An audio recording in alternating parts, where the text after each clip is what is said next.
All right, thank you guys for tuning in. I am your host, Jay Gonzalez, along here with my co-host, Johnny. Folks, make some noise for Johnny. All right, we got a great show for you today, folks. We are going to be covering single moms. Do they do more harm than good? All right, what do statistics say? We're going to cover all of that right after this. So go ahead and get comfortable, folks, and let's get controversial.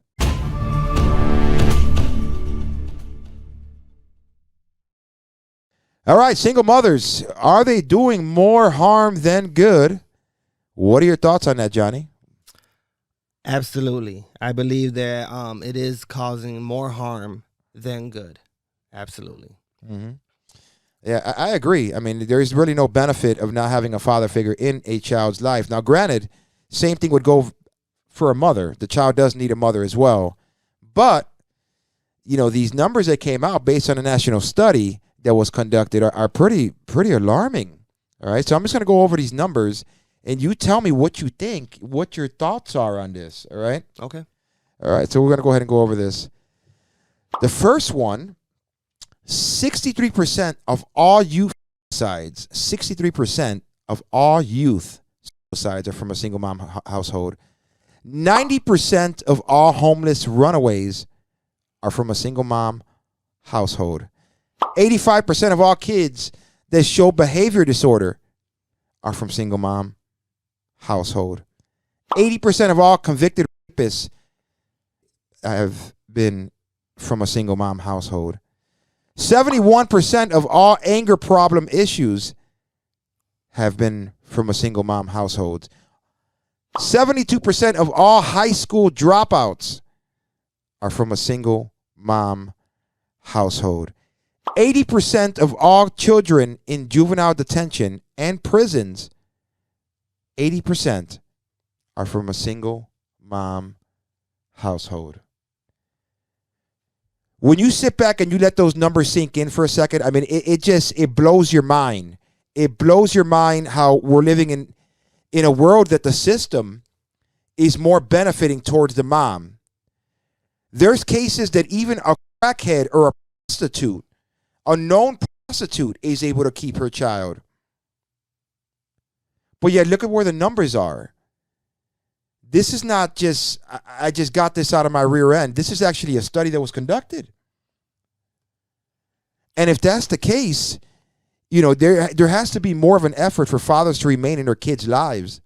Whether it be more hammering down on the moms, just leaving them and not allowing the father to see him or have his rights to the child. Whatever has to be done has to be done. Or a wake-up call to men in general, like, listen, your boy's ending up in jail because you're gone. So I don't want to hear the fact that, you know, I'm a good mother, this, that, and the other. You know what type of child you're raising. And I'm not saying that this goes based on every single mother out there, because you know what? Honestly, I know my mom did the best she could for me. And to me, in my eyes, she was a great mom. But this is a different generation that we're living in right now. What are your thoughts, John? You want to hone in on this? The whole time you were going over the numbers, all I could think about was, what are the men doing? You know, how hard are they trying to be in the kids' lives, or, you know, what's going on with the men? I really truly wanted to ask that question. Like, where are the men at? What are they doing? Like, why are these women single? A lot of the time, though, the mom, you know, intervenes on the child's father saying. Now, I'm not saying that there's not a lot of slum fathers out there that just don't want to see their kids, but a lot of the time, these modern day women make it difficult for a man to be a father. You know, they make it difficult for a man to be part of their child's life. They don't get invited to the school parties or the daddy-daughter dance. If they're lucky, they'll get it. But most of the time, if she's a scorned woman, she'll do what she has to do. And I know people are going to sit there and say, well, you know what? Take her to court. It's not that easy. When the man's sitting there on child support, chances are he's probably living check to check to sit there and hire $4,000 attorney to try to beat this case. Life don't work like that. So without a doubt, something has to change. Something has to change. Men, like you said, have to be in their kids' lives.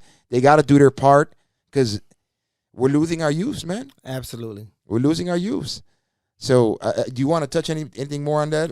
You know, it's both sides is equal at fault when it comes down to with kids being single, anything, because you don't have to be with the mother to raise your child.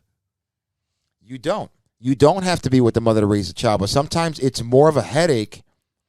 You get more problems from, I've known people that gotten the cops called on them just because they want to go see their kid. You know what I mean? So, what is it worth getting a record? Some might say, yeah, but if you could avoid getting a damn record for trespassing at her house when she has, the majority custody because the child stays with her, so she can dictate when he gets to see. Right. Not to mention that all the contraceptive works on the woman's behalf. I mean, when you think about, the ability for a woman to not have a child if she chose not to have that child are greater than the man. A man could only use a condom and that could bust. But a woman has the shot, she has the pill, she has the surgery. All I'm saying is if my ex-wife left me with my kids, right? And my kids are young and I feel like they need a mother figure in the home, what would stop me from meeting a woman that could do that? Oh, I agree. So I'm not gonna raise my kids in a single household. That's easier done depending on the child's age. If she's like 2 or 3 by the time your ex moved on and found that person and he could raise her from 3, then yeah, he can raise her like if it's his own child and love her like it's his own baby. I understand that. I understand that. If she starts dating your child is 12 or 13, it might be a little bit more difficult. If my kids were like grown men and I was like, hey, these are my kids.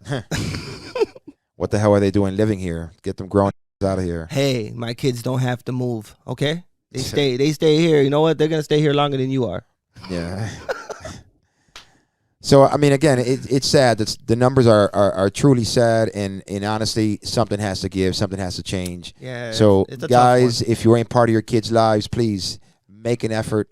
I understand if you ain't got the money to try to fight to see them, but you know what? Try to do things on a level that, maybe she'll work with you. Try again. It's a new year. You never know what happens. Keep on trying. So 100%. That's the end of the show, folks. I do appreciate you guys joining us for today. And again, if you like my co-host Johnny, comment below. Let us know any future topics you want me to cover. Comment below. Let me know. And until the next one, remember, you ain't living life unless life is controversial. Peace out.